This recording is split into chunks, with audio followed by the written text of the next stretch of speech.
I'm Brian Derrick. I'm Glennis Meagher. And this is Vibes Only. And Glennis's birthday. And my birthday. Happy birthday.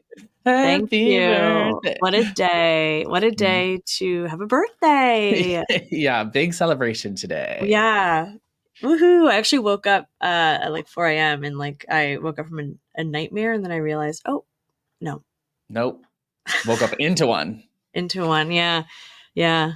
So we find ourselves not in the position that many of us obviously had hoped for, but what many people expected. I think you and I just had a conversation about this, but maybe coming as more of a shock to people who were less plugged in to the election than those who were. Yeah. But it's definitely a moment filled with a lot of fear, a lot of sadness and frustration for many, many people. For sure. I am nothing if not anchored in fairness. And I say this all the time. And the people have spoken. 70 million other people also spoke, those people who voted for Kamala Harris and Tim Walz. But the majority, truly the majority of Americans, the popular vote, want Donald Trump and J.D. Vance to be in the White House. So that is what we have.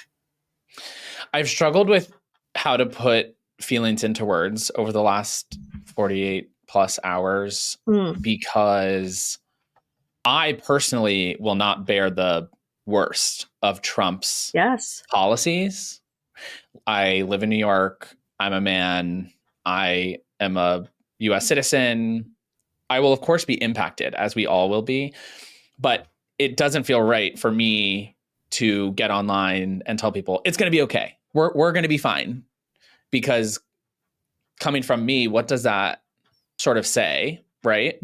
And at the same time, it's not helpful to just doom and fantasize about worst case scenarios and that kind of thing. So it is a really difficult limbo that we find ourselves in.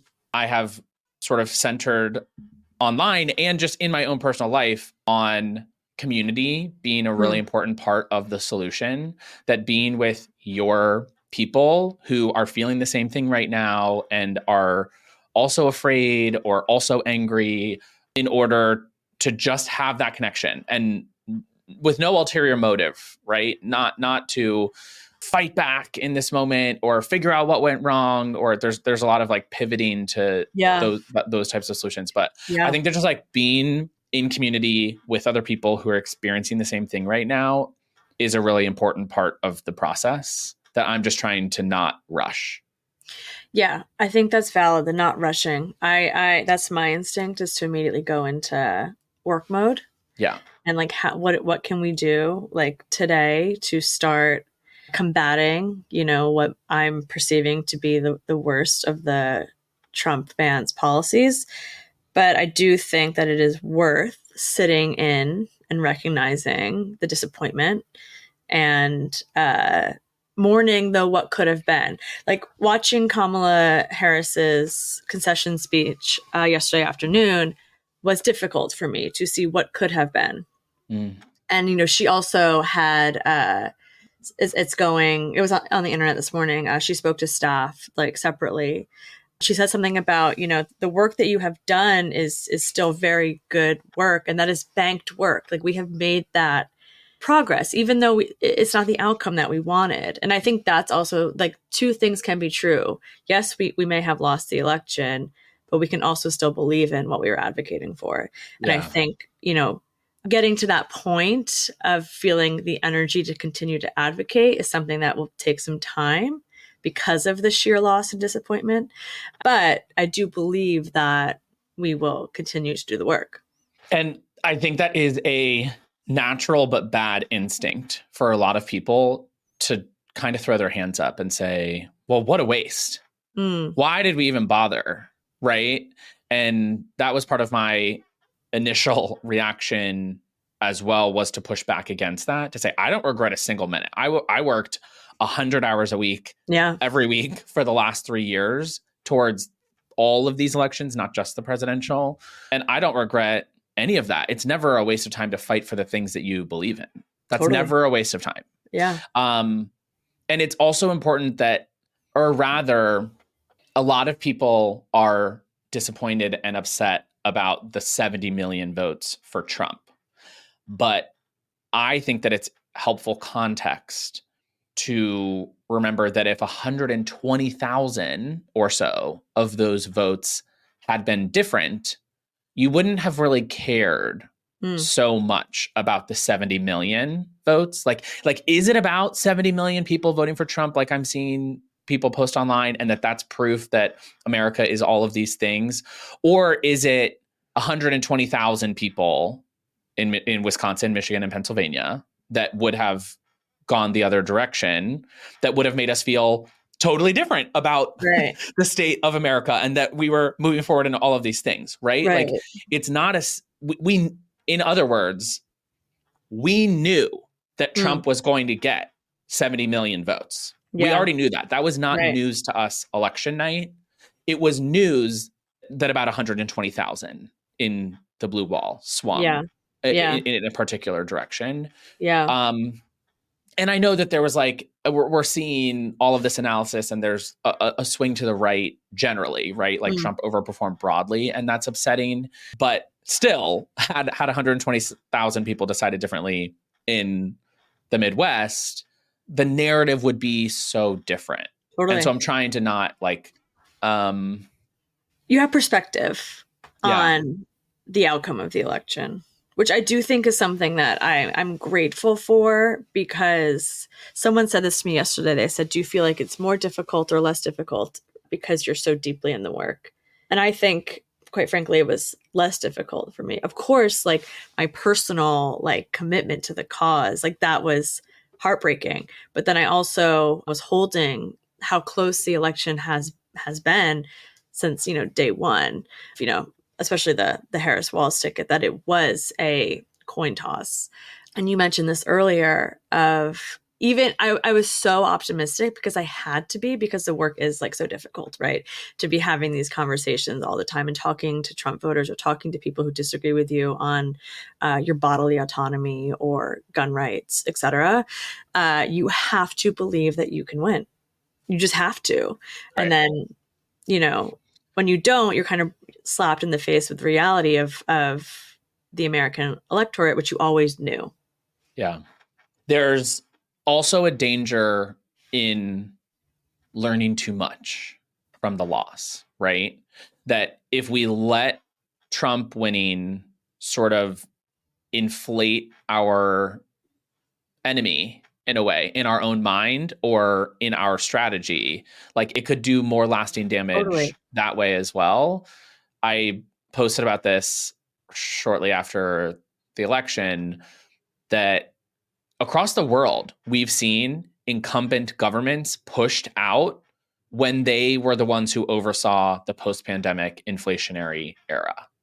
And so there's also a very simple explanation here that isn't that 70 million people don't want women to have bodily autonomy, hate trans people, hate immigrants, hate all of these things, but a different explanation that inflation was bad and it didn't come down fast enough to affect the election. Yeah. And that similar to Japan and the UK and Austria and Germany, the government that was in charge got blamed and pushed out. And Kamala just didn't have enough space between her and Biden, and couldn't have, whether she threw darts at a dartboard with his face on it. Like, and that was that's also in the mix. Totally. And so I don't want people to just sort of like tell themselves this story that centers on hate and sort of push themselves further into the shadows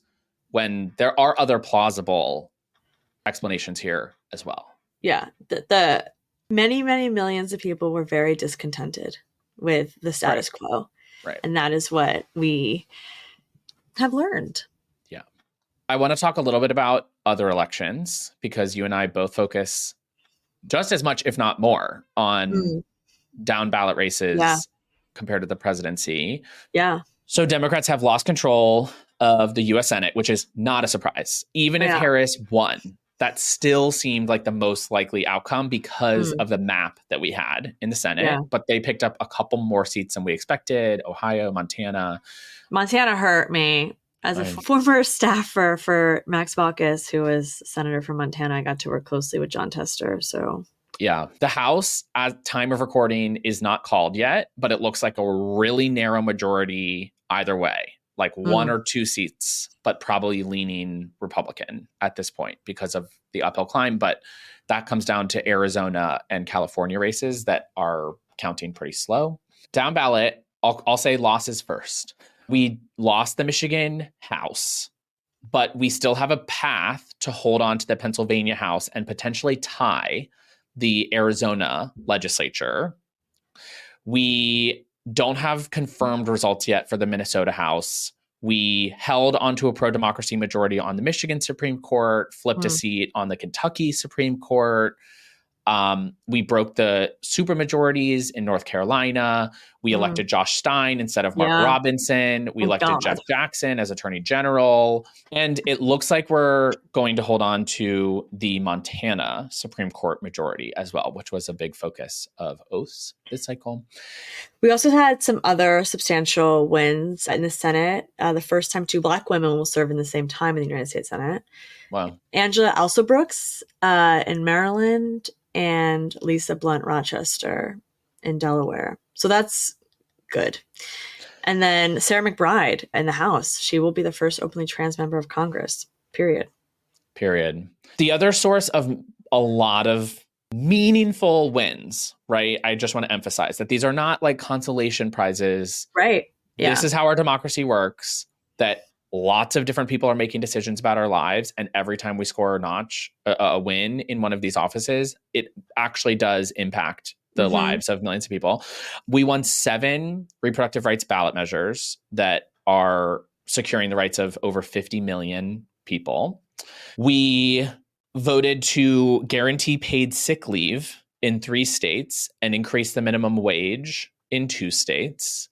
We defeated voucher programs that would siphon money away from public schools in 3 states, rejected Ron DeSantis's school board politicization play in Florida. Right.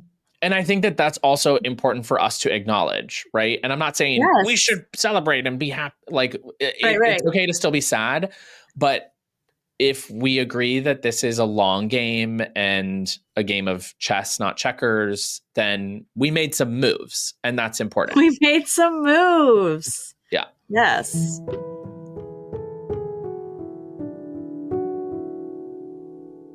Let's talk a little bit about what the next couple weeks looks like what people should anticipate over the coming weeks. There's a lot of conversation about Biden trying to Trump-proof DC a bit more. I have been seeing, even though, I'm someone who needs to laugh in times of sadness, some really funny things happening online about people saying, Joe Biden, don't leave. Don't leave. And I'm like, well, he's got to go. But tell me about the actual things that people are talking about besides my internet memes. I want to preface by saying I think it's a little bit of a lefty pipe dream. I don't think this has any shot at happening, but people are asking Sotomayor to step down from the Supreme Court right now and have Chuck Schumer confirm somebody new while we control both the White House and Senate. What do you think about that? I mean, she should have done it in June. Yeah. No question, she should have done it in June. And I posted about it, and we'll take that one. I mean, at this point, we just have to assume and hope and pray that she stays on for at least 5 more years. Ooh. She's turning 70 or already turned 70. I don't remember anymore. She's 70, I believe. The number 1, 2, and 3 thing that we would ask from DC right now is confirmations. There are still, I think, 47 vacancies in the federal judiciary, but the problem is Republicans will no longer participate, and you actually need them. Even though they vote against the judges overall, You need their help to get through the process of getting to the vote because of the way that the Senate is set up, which is arcane, but it is what it is. So they won't be able to do a ton there. Who was that? Wasn't it Tommy Tuberville, who was holding up all of those confirmations, like Minority Rule 101? So we do need them. Yeah. And so there's that. Biden can issue more guidance to the various federal agencies about how they should be doing their jobs, people who are going to stay. Trump has threatened to do a lot of things, but potentially replace a lot of federal employees. And so there's risk there. But the reality is, as we've seen with every administration, really since George Bush, is that staffing an administration, even at the cabinet level, is incredibly slow. Yeah. And you can anticipate that a lot of things that Biden put in place will still be around a year from now. Yeah. Or 2 years from now, or 3 years from now, right? Like we were still replacing people and trying to get our people in up until this election. Like you're never done. And so to that end, I think that the more Biden is able to push in within like federal agencies, there's like helpful things to be done. Yeah. And then after that, we are hoping for the highest levels of incompetency from the Trump administration to just keep things moving slow. So slow. Yeah. I mean, that's what I'm holding out hope for, is that they're not good at their job. Yeah. The other thing we can expect for the next couple of weeks is a lot of postmortem and Monday quarterbacking. Yeah.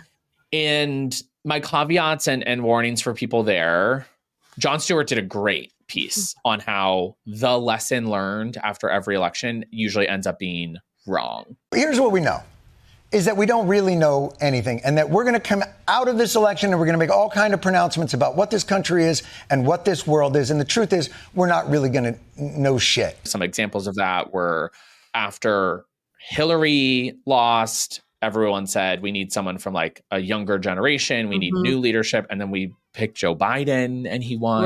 Right. After January 6th, everyone said that Trump was dead, like out of Washington. Donald Trump will never be allowed to set foot in the Capitol again. Never. And here we are. And like the list goes on, right? So I think that people should turn down the volume on that as much as possible, at least until the voter file is out. And I say that because... Pause there. Can you explain? Tell the audience what you mean by a voter file. Right. So it's public record, not who you vote for, but who votes. And we don't get the complete voter files, which is the actual data as to who voted and who didn't, until the spring. It's different in every state, but like a complete national voter file will not be available until like March or April. And that is the data that tells us what percent of Black men voted and what percent of Latino men 18 to 29 voted. Like white that women. The data that people are on TV talking about right now is from exit polling, which is literally standing outside of a polling place and asking people their opinions and then waiting the results of that. So if you don't think that polling is good, which involves usually online responses and phone surveys and in person, like all these different ways to contact people. Let me tell you about exit polls. Then let me tell you about exit polls. Why the heck do you think that that's accurate? It's wild to me that the same people who are like blasting the polls as useless are now like the exit polls championing like 92% of Black women voted for Kamala Harris. We do not know that yet. No, right. Like we don't know. I think, but Brian, in all fairness, I think people are just like grasping for straws because people want to control what they can and want clarity on what happened. But I do think it's good advice, and like people should hold this, that we won't really have full voter file clarity until the spring. Right. And the last piece of what I think will, or not the last piece, but the other component that I'm seeing and hearing about are some people just immediately pivoting to solutions, right? Right. In order to win in the future, Democrats need to blank. They need to put this kind of person. They need to focus on this kind of voter. They need to change the way they do this, the way they talk about this, the issue they focus on. And I will also say that those people are wrong about what 2028 will look like, because it will have a lot to do with what happens in the next couple years. Yeah. And so we can't know that yet. So I would also take all of those things with a grain of salt. Yeah.